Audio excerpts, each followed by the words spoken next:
សាសនា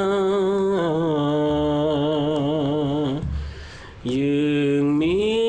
នសម្មាគុំហើយណា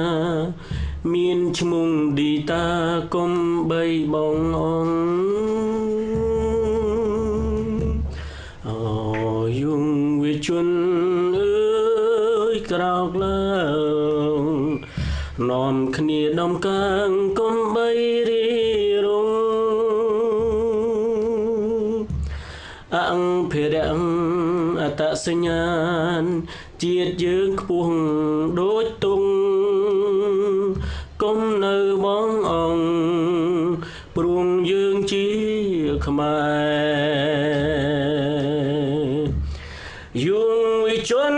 អើយរួមគ្នាឡើ